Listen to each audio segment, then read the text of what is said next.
नमस्कार, मी मनीषाज रेसिपीमध्ये तुम्हा सर्वांचे स्वागत. उपवासांच्या रेसिपींच्या सिरीजमध्ये पुढचा पदार्थ पाहूया. शाबूचे खिरीची रेसिपी. त्यासाठी इथे मी थोडे ड्रायफ्रूट्स घेतलेले आहे. तुम्हाला तुमच्या आवडीचे कोणतेही ड्रायफ्रूट्स इथं घेऊ शकता. आता हे सगळे ड्रायफ्रूट्स आपण चॉप करून घेऊया, बारीक तुकडे करून घेऊया. काजू, बदाम आणि पिस्त्याचे छान तुकडे करून घेऊया.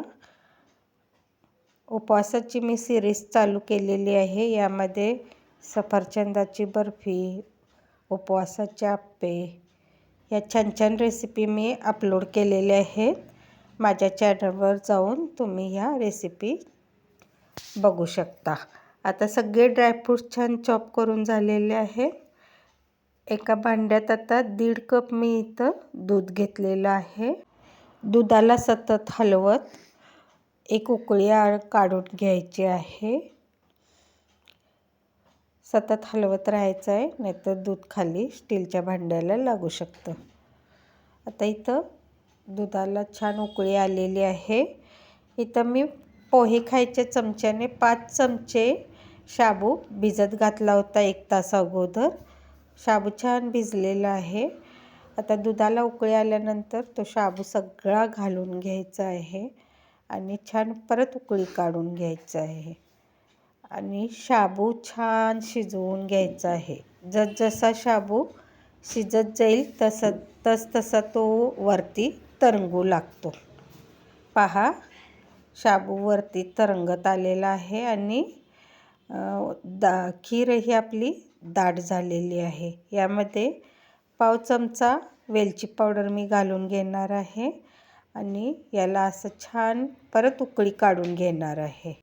खिरीची कन्सिस्टन्सी अशीच पाहिजे. आता यामध्ये 3 चमचे साखर घालूया आणि साखर विरघळेपर्यंत हलवून घ्यायचं आहे. आता फक्त साखर विरघळेपर्यंत याला हलवून घ्यायचं आहे. खिरीची कन्सिस्टन्सी तुम्ही पाहू शकता. थंड झाल्यानंतर परत खीर आणखी घट्ट होते, त्यामुळे इतकीच कन्सिस्टन्सी असावी. आता एका कढण्यात 2 चमचे मी तूप घेतलेलं आहे. तुपावर आपण चॉप केलेले ड्रायफ्रूट्स रोस्ट करून घेऊया. रोस्ट झालेले ड्रायफ्रूट्स खिरीमध्ये घालून घेऊया आणि 1-2 मिनटं पुन्हा खिरीला उकळी काढून घ्यायची आहे.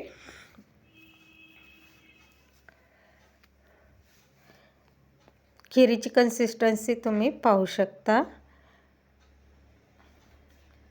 कन्सिस्टन्सी अशीच असावी, नाहीतर खीर थंड झाल्यानंतर अगदीच दाट होते. पहा कन्सिस्टन्सी. अशा छान रेसिपींसाठी मनीषाज रेसिपी चॅनलला लाईक करा, शेअर करा, सबस्क्राईब करा आणि शेजारील बेल आयकॉन प्रेस करून ऑल ऑप्शन सेट करा, म्हणजे माझ्या नवनवीन रेसिपींचे नोटिफिकेशन तुम्हाला मिळेल. आणि मी जी उपवासाची सिरीज सुरू केलेली आहे त्यातील इतरही रेसिपी तुम्ही पाहून लाईक आणि शेअर आणि कमेंट करा.